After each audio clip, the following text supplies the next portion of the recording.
창세기 16장 말씀은 아브라함 사례와 하갈에 대한 말씀입니다. 창세기 15장에 하나님께서 몹시 낙심하고 좌절한 아브라함과 사례에게 찾아오셔서 낙심하지 말고 하나님의 약속이 좀 더디 이루어지는 것 같아도 인내하고 하나님의 약속을 끝까지 붙들고 기다리고 신뢰하고 참 순종해서 안 되면 복종하는 마음으로, 우리가 군인은 명령에 죽고 명령에 사는 자들입니다. 그들은 상관의 명령을 순종하는 게 아니에요. 대한민국 육군의 군인의 복무 신조, 첫 번째 복무 신조가 우리는 대한민국의 군인으로서 상관의 명령에 복종한다. 이게 매일 아침 눈 뜨면 구보하고 밥 먹기 전에 청소하고 눈 뜨자마자 손 들고 외치는 그 신조가 그거예요. 우리는 상관의 명령에 복종한다. 매일 아침 입대하는 날부터 제대하는 날 순간까지 그것을 반복하고 교육하고 주입하기 때문에 군인은 부당하더라도 나의 생각과 맞지 않더라도 주인은 당장 눈에 보이는 그 상관의 명령에 복종하는 자들이에요. 자기 생각이라는 것이 없는 자들이에요. 우리가 하나님의 말씀을 순종하다가 인내로서 순종하다가 안 될 때에는 우리가 군인 정신과 같이 자기를 쳐서 복종하는 마음으로 하나님의 약속 안에 머물러야 되는 거예요. 그래서 복종하면서 따라가는 것이 믿음이에요. 순종의 단계를 넘어서 자기를 쳐서, 순종하지 않으려고 하는 자기를 쳐서 복종의 단계에 이르는 것이 영적 성도요, 성숙한 성도의 믿음이라고 할 수 있어요. 그는 아브라함이, 근데 그 단계에는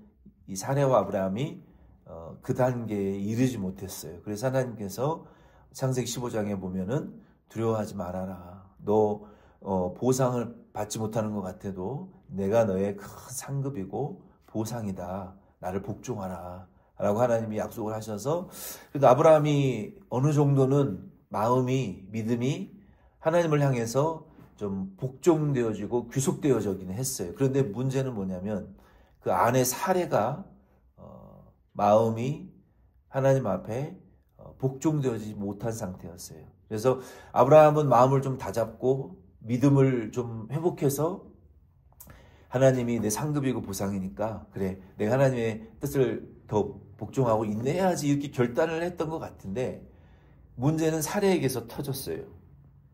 그러니까 오늘 이 16장 말씀을 통해서 우리가 첫 번째 깨달아야 될 말씀은 무엇이냐면, 하나님의 약속을 믿는 가족이 나 하나만 믿음을 써서는 하나님의 약속이 이루어질 수가 없어요.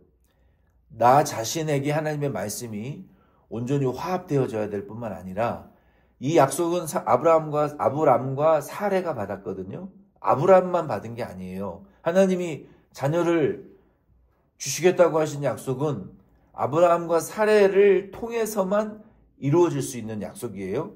아브라함도 믿어야, 사례도 믿어야만 이루어질 수 있는 약속이에요.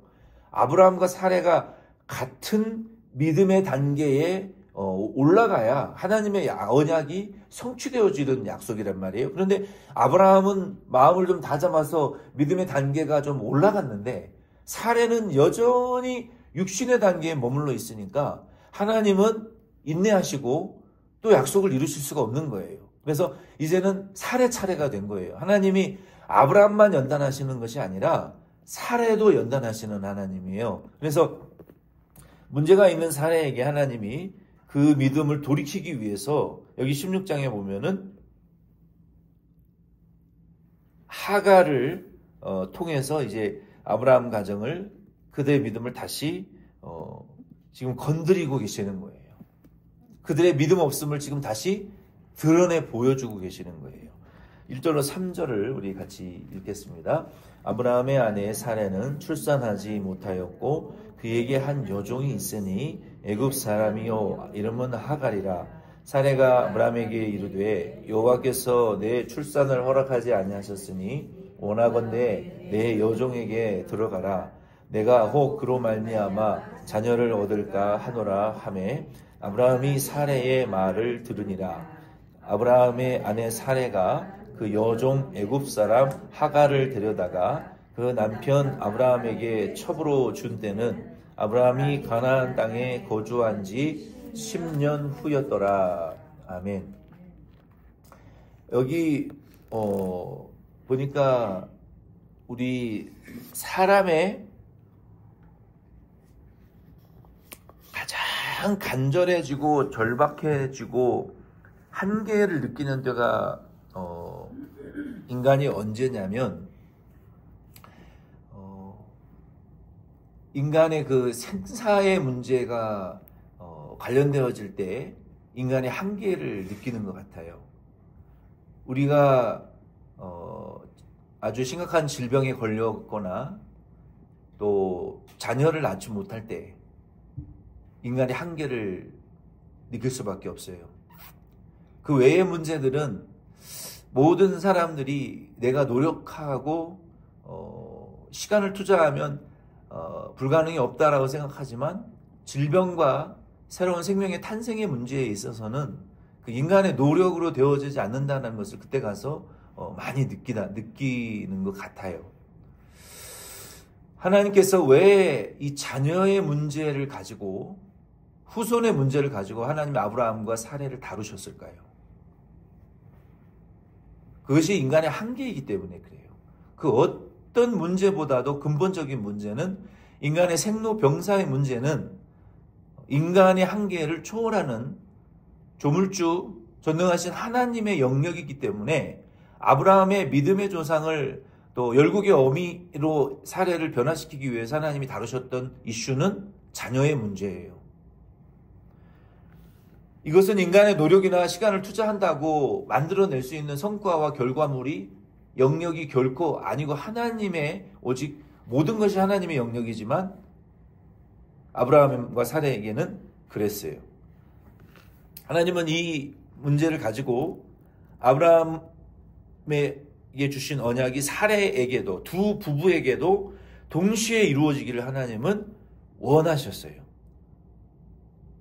그러나 사레는 15장 말씀에 하나님의 임재를 경험한 이후에도 사레는 변화되지가 못했어요. 하나님의 음성을 듣고 약속을 여러 차례 같이 들었음에도 불구하고 하나님의 약속에 자기의 믿음이 화합하지가 못한 거예요. 우리는 평생에 눈과 내 육성으로 뭐 하나님의 음성을 한번 우리가 들을까 말까 하는데 지금 여러 차례 하나님이 아브라함과 사레에게 나타나셔서 말씀하셨음에도 불구하고 사레는 아직도 못 믿는 거예요.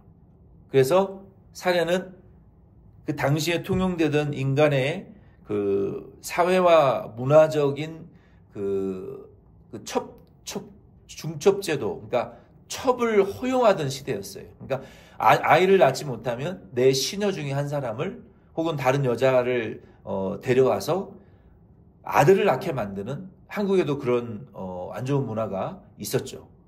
그래서 이것들이 허용되는 시대였기 때문에 사레가 생각해낸 그 얄팍한 인본주의적인 방법은 무엇이었냐면 애굽 시녀인 하갈을 내밀면서 하나님의 약속이 그렇게 확실하다면 이 여종을 통해서라도 아들을 낳으면 될 거 아니냐. 나에게 하나님이 아들을 안 주시는 분이 하나님 아니냐.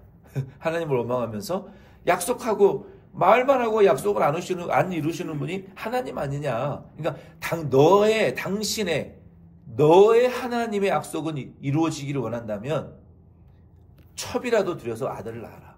그러니까 이것이 아직 믿음이 하나님의 약속에 대한 확실한 믿음이 없이 아직도 자기 하나님이 아니고 자기의 약속이 아니고 너의 약속으로만 밖에 못 믿는 사람이에요. 네가 그렇게 믿는 하나님이 잘나신 분이라면 첩이라도 들여서 옳지 않은 것이죠. 인본주의적인 방법이죠. 하나님은 사례를 통해서 아들을 주시겠다고 약속하셨는데 인본주의적인 방법을 수단을 가지고 들어와서 어떻게든 세상 말로 꿩을 잡는 것이 매다. 다 필요 없고 꿩만 사냥만 잘하면 된다. 이런 원리로 오늘날도 교회를 부흥시키고 목회하는 목사님들도 많아요. 교회가 성도의 숫자만 많아지면 되고 헌금만 많이 나오면 된다. 외부적으로 건물만 크게 지으면 된다라는 것은 어떻게 보면 사례에 하가를 첩으로 들여와서 하나님의 약속이 이루어지기만 하면 어떠한 불법과 수단과 인간적인 방법을 동원해서도 다 된다라고 생각해서 교회를 외부적인 숫자와 건물의 외형만을 크게 부풀리기 힘썼던 그러한 시대가 한국에도 있었어요. 교회 안에도 지금도 역사하고 있어요. 그러나 그러한 인본주의적인 방법으로 부흥된 교회, 인본주의적인 수단으로 동원되어진 많은 이 육에 속한, 영에 속하지 못한 육에 속한 성도라고 하는 사람들이 교회 안에 들어왔을 때 그 이후에 이뤄진 이 일과 교회에 끼친 손해의 결과들은 차라리 숫자적인 부흥이 일어나지 못할 뻔한 그 숫자적인 외형적인 부흥이 없었더라면 더 좋았을 뻔만한 그러한 결과들이 교회 안에 얼마나 많이 지금 일어나고 있는 것을 우리가 바라보고 있지 않습니까?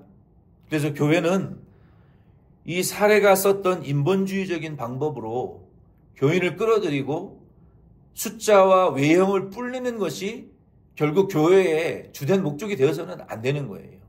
만약에 영적인 기관인 교회가 사례가 썼던 인간적인 수단과 방법으로 너는 누구든지 인간적인 수단과 방법으로 숫자만 부흥시켜 놓았던 교회의 결말은 분쟁이고 결국은 분열이고 교회가 3분 5열되어지는 이러한 결과들이 이민교회 안에서도 얼마나 많이 일어났습니까? 왜 그 원인이 뭐예요? 인간적인 수단과 방법으로 세상적인 그 기업을 키우는 방법으로 교회의 숫자와 외형과 등치만 키워놨지 성도를 영적 성도로 변화시키지 못했기 때문에 결국은 육에 속한 자들이 교회 안에 충만하면 결국은 교회는 분열하고 상처를 입을 수밖에 없어요. 그래서 중요한 것은 이 아브라함과 사례의 교훈을 통해서 이 교회의 부흥의 비결은 여전히 예수님의 시대나 육체로 계셨던 예수님께서 계셨던 시대나 지금의 시대나 말씀과 기도 외에 교회의 부흥의 길은 없다는 것을 저와 여러분들은 꼭 기억하시기를 부탁을 드립니다. 사실이에요. 말씀을 순종하는 만큼 부흥하는 것이 교회이고 기도한 만큼 부흥하는 것이 교회이지 말씀과 기도의 역사 없이 인간적인 무슨 피라미드 구조 형식으로 교회를 네트워크로 부흥시키는 교회는 네트워크로 망하는 거예요.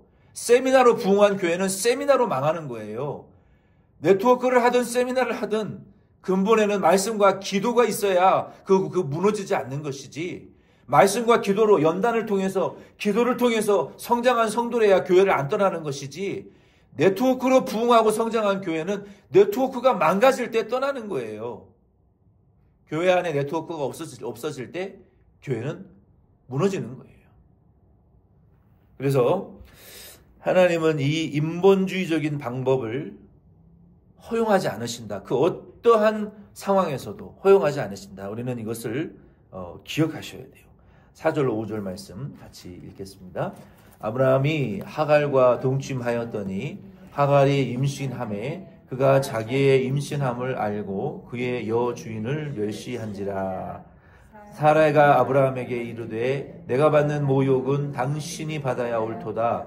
내가 나의 여종을 당신의 품에 두었거늘 그가 자기의 임신함을 알고 나를 멸시하니 당신과 나 사이에 여호와께서 판단하시기를 원하노라. 아멘. 이거 보세요. 사라의 마음이 얼마나 인본주의적이고 비열한 마음이었는지를 알 수 있어요. 사례는 하갈을 첩으로 아브라함에게 주면 아브라함이 아마 거기서 멈출 줄 알았던 것 같아요. 그런데 실제로 하갈이 임신을 하게 되었고 이 정도까지 일이 커지게 될 줄 사례는 몰랐던 거예요. 그리고 사례의 태도가 지금 4절 5절에 어때요? 하나님이 나에게는 자녀를 안 주시더니 하갈에게 자녀를 주신 하나님이 원망스럽다는 거예요. 하나님을 원망하고 있잖아요. 그리고 아브라함을 원망하는 거예요. 그 원망과 그 섭섭함과 상처를 준 것은 바로 너야, 아브라함, 너야. 남편인 네가 되먹지 못해서 나에게 이러한 고통을 주는 거야 라고 남편을 지금 원망하고 있잖아요. 이 모든 역사의 배후에는 하나님이 있는데 시작이 하나님을 원망하고 남편을 원망하고 저주하고 또 아브라함도 첩으로 주었어도 동침하지 말았어야 되는데 동침하고 임신까지 되었어요. 그러니 이 골치 아픈 상황이 생겨버리고 말았어요. 하나님의 약속은 이제 온데간데 없고 이제는 남녀 간의 이성의 싸움으로 이게 번져서 하나님의 약속 때문에 이게 문제가 된 것이 아니라 사례의 인간적인 수단과 방법으로 가정이 지금 풍지평파가 나게 지금 생겼잖아요. 하나님의 약속은 온데간데 없고 서로 원망하고 저주하고 서로 모욕하는 가정의 갈등이 큰 갈등이 지금 일어났어요. 그리고 심지어 그 당시에는 신분의 제도가 있었기 때문에 있어서는 안 되는 하극상이 벌어지고 말았어요. 종이 주인인 하갈이 더군다나 애굽 출신인 하갈이 여종 사례를 너는 임신을 못했는데 내가 지금 아이를 가졌고 아마 하갈은 하나님의 약속은 이제 너를 통해서 안 이루어진다. 하나님이 너를 버린 것 같고 여종인 애굽인 나를 통해서 이루어진 것 같다라고 얼마나 모욕하고 비아냥거렸겠어요. 하갈을. 그래서 이러한 큰 갈등이 이 아브라함의 가정 안에 일어났어요. 6절 오늘 6절까지만 하겠습니다. 6절 같이 읽겠습니다. 아브라함이 사레에게 이르되 당신의 여종은 당신의 수중에 있으니 당신의 눈에 좋을 대로 그에게 행하라 하매 사레가 하갈을 학대하였더니 하갈이 사레 앞에서 도망하였더라. 아멘. 이거 보세요. 임신한 지 몇 주 혹은 몇 달밖에 되지 않은 이 비련한 여종 하갈이 얼마나 주인에게 학대를 받았으면 자기 태중에 있는 아이를 지키기 위해서 자기 자신을 나가면 죽을 수밖에 없는 광야로 자기를 몰아내버리고 말았어요. 하나님의 종인 하나님의 백성의 가정을 통해서 애굽 종자 여자가 임신한 여인이 광야로 내몰리는 이러한 부도덕한 비윤리적인 비상식적인 일이 이 사례의 머릿속에서 나온 인간의 수단의 방법을 통해서 하나님이 시키신 일이 아니에요. 하나님이 야기시킨 행동이 아니에요. 하나님의 약속을 버리는 결과는요. 성도와 하나님의 백성이 그리스도인이 하나님의 약속을 버리고 더디 약속이 이루어지고 하나님의 약속이 안 이루어질 것 같다고 해서 그 위기의 순간에 하나님을 떠나는 그리스도인들의 결과는요. 항상 이렇게 비참해요. 비극적인 결말이 나와요. 그러나 알아야 될 것은 그 비극은 하나님이 만들어내신 것이 아니고 내 스스로 만들어낸 것이다라는 것을 우리는 빨리 깨달아야 돼요. 하나님 원망할 필요 없어요. 하나님 탓이 아니에요. 그러니까 우리 성도의 비극과 인간의 이 비극은요. 내 스스로 만들어낸 선택의 결과이지 하나님의 약속을 버린 결과이지 하나님이 그렇게 하신 것이 아니라는 거예요. 성경은 그것을 우리에게 말하고 있어요. 아브라함이 얼마나 더 무책임했습니까? 그 문제를 제공하고 이 하갈을 임신시킨 사람은 아브라함이에요. 자기가 문제를 수습해야죠. 은근슬쩍 그 연약한 사례에게 네 종이니 네가 책임져라, 이거 아닙니까? 얼마나 비열한 사람이에요. 이 사건을 통해서 하나님이 드러내시고자 했던 것은 그 아브라함의 비열함, 사례의 그 인간적인 수단과 방법으로 하나님의 약속을 아직도 신뢰하지 못하고 있는 그 믿음 없는 것을 보여주시는 거예요. 그 모습이 바로 위기에 처할 때마다 우리가 하나님을 버리고 수단과 방법을 선택해서 타락해버리는 성도의 모습이라는 거예요. 그리스도인의 모습이라는 거예요. 그래서 우리는 그러한 위기의 순간이 왔을 때 아브라함의 이 비열하고 졸속적인 이 저열한 믿음의 수준이 내 믿음의 수준이고, 인간의 그 아주 얄팍한 수단과 방법으로 자기의 모욕을 이겨내려고 하고 자기의 그 수치를 벗어보려고 노력하는 이 인간의 모습이, 사례의 모습이 바로 하나님의 약속 때문에 수모를 당하려고 하지 못하고 낮아지려고는 하지 못하고 어떻게든 그것을 모면해 보려고 하는 이 얄팍한 사례의 모습이 바로 나의 모습이지 않는가라고 우리는 이 말씀을 통해서 우리 자신을 거울로 좀 비추어 보고, 이사야 60장 말씀대로 우리가 천명 강국, 참 하나님의 말씀을 통한 그 주제가 좋아요. 약한 자가 강국을 이루고 작은 자가 천명을 이루는 한 사람이, 그러니까 하나님은 저와 여러분들을 그렇게 귀하게 보신다는 거예요. 우리 샘버션 장로교회 저와 여러분 한 분 한 분이 작은 자가 1000명을 감당하는 자가 되라. 일당 100이 아니라 일당 1000. 그리고 약한 자, 약해 보이지만 정말로 보잘것없는 사례와 같이 아브라함처럼 이제 나이가 지금 여기 75세가 다 돼가지고